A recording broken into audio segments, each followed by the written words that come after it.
This wasn't just a basketball game. This was payback. The moment Caitlin Clark stepped onto that court on June 17th, you could feel it in the air. It wasn't just about winning, it was personal. Because just 2 weeks earlier, her teammates had been taken out by reckless, dangerous plays. No whistles, no justice, and the player behind it all? Jacy Sheldon, a name Fever fans would never forget. So when Sheldon poked Clark right in the eye mid-game, everything boiled over. What happened next turned Gainbridge Fieldhouse into an arena of chaos. Fans screaming, players flying, refs frozen. And then, Sophie Cunningham stepped in with a message that would echo across the entire league. You do not mess with this team. This is the story of betrayal, revenge, and a flagrant foul that fans are calling the most satisfying moment of the season. Stick around, because what went down that night might just change the WNBA forever. It started with a game and ended with blood on the court. May 30th, 2025, Indiana Fever versus Connecticut Sun, a regular season matchup that turned into a nightmare. From the opening tip, the Sun didn't just come to compete, they came to hit hard. And at the center of the storm, rookie guard Jacy Sheldon. In just one game, Sheldon managed to injure 2 Fever players, Sophie Cunningham and Sydney Colson, both in separate, brutal, contact-heavy plays. First, it was Cunningham, who went down clutching her ankle after a collision that looked anything but accidental. Then came Colson, whose leg got twisted underneath Sheldon in what fans and analysts immediately called reckless. Not aggressive, not physical, reckless. And what did the refs do? Nothing. No flagrant, no technical, not even a foul on the play. It was like the officials were watching a completely different game than everyone else. The Fever lost that night, 85-83. But the bigger loss wasn't on the scoreboard, it was in the locker room. Cunningham was out, Colson was limping, and the team was left wondering, how was Sheldon allowed to get away with it? And if you think Caitlin Clark forgot any of that, you'd be dead wrong. Before they ever faced off in the pros, Caitlin Clark and Jacy Sheldon were locked in one of college basketball's most underrated rivalries. Clark, the generational star from Iowa. Sheldon, the relentless defender from Ohio State. Every time these two met in the Big Ten, it wasn't just basketball. It was a mental and physical war. Sheldon didn't just try to slow Clark down. She tried to get under her skin, talking trash after the whistle, bodying her on screens, bumping her in transition, never giving an inch. It worked sometimes. Other times, it backfired. But one thing never changed: the tension between them. So when Sheldon entered the WNBA and immediately injured 2 of Clark's teammates in a single game, it wasn't seen as coincidence. Not by fans, not by the Fever, and definitely not by Clark. This wasn't just a dirty play. This was personal history reloaded. And Clark? She stayed quiet until June 17th, because some rivalries simmer for years before they finally explode. 3 weeks on the sidelines, a bruised quad, and a burning memory that wouldn't go away. Caitlin Clark had missed time after her injury, but when she returned, she didn't ease back in. Her first game back, a 32-point explosion against the undefeated New York Liberty. Message sent: Clark was healthy, locked in, and still the most dangerous player in the league. But that was just the warm-up. June 17th, her second game back, was circled on her calendar. The rematch against the Connecticut Sun, against the player who'd hurt her teammates, against the one who'd been getting away with it. As Clark stepped onto the court, there was no smile, no waves, just laser focus. Sheldon was waiting, and from the jump, she picked up Clark full court, shadowing her every move, bumping her on screens, making contact on nearly every possession. It was like deja vu from their college days, only this time the stakes were higher and the scars were fresh. And Clark, she wasn't backing down. Not this time. Everyone in that arena could feel it. Something was coming. Something ugly. Then it happened. It was the third quarter when the moment finally came, and it was impossible to miss. Clark was bringing the ball up the floor, just like she's done 1,000 times. Sheldon moved in, close as ever, reaching in for what looked like a steal. But instead of the ball, her finger went straight into Clark's eye. Clark's head jerked back. She grabbed her face immediately. You could hear the gasp from the crowd. Fans pointed at the replay screens. Everyone saw it, except the refs. Clark staggered, clearly in pain, blinking hard as she tried to clear her vision. But it wasn't just the physical sting, it was the emotional one. The same player who injured Sophie, the same one who twisted Colson's leg. Now she was coming after Clark too? And when Clark did what any human would do, she pushed Sheldon away. The whistle finally blew. Not on Sheldon. Not for the eye poke. On Clark. Technical foul. The arena exploded.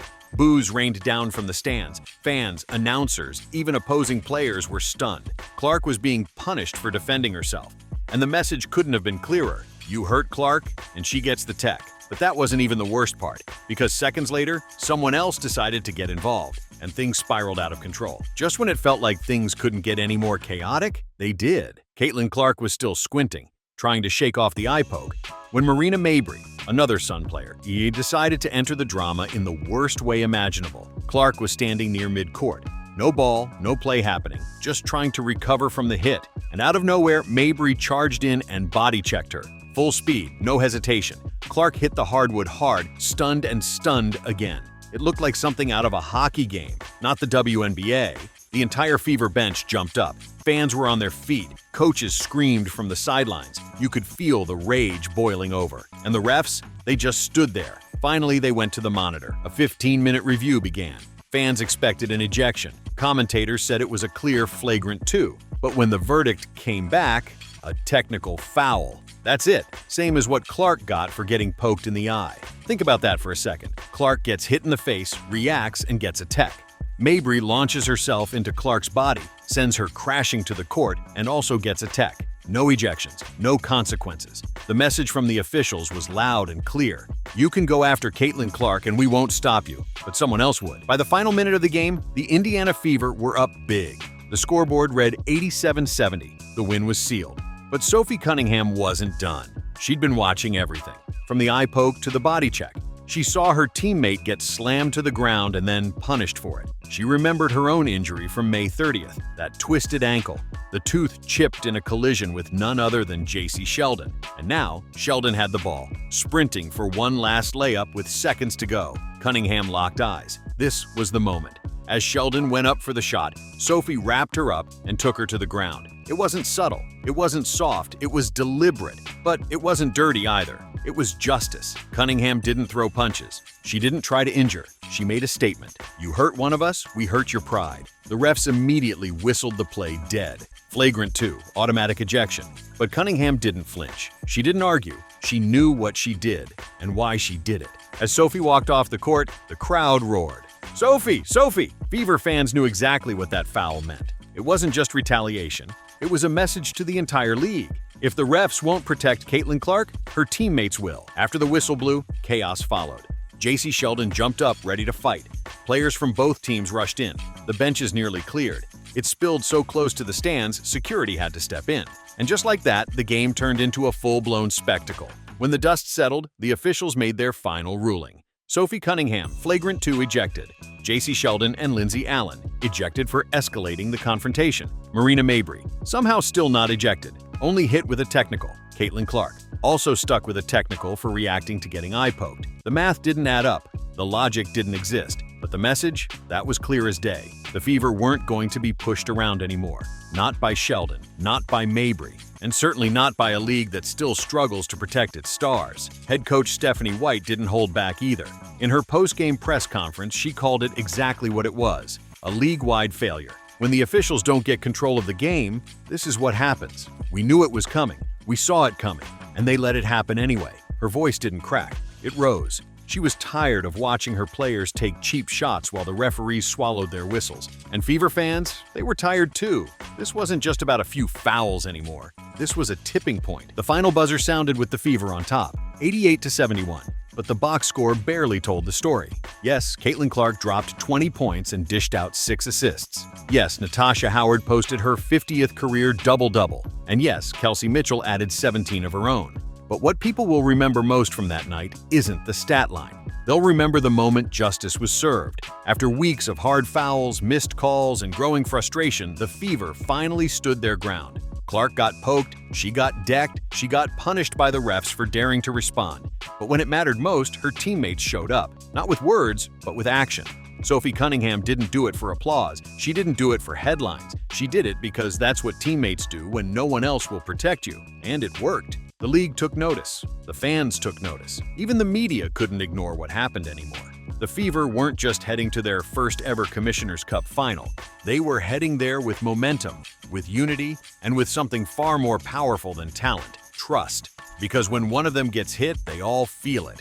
And when one of them gets disrespected, they all respond. What happened on June 17th wasn't just about revenge. It was about respect, about loyalty, about drawing a line in the sand and saying, no more. Caitlin Clark has taken more hits in her rookie season than most veterans see in a career, physically, emotionally, and publicly.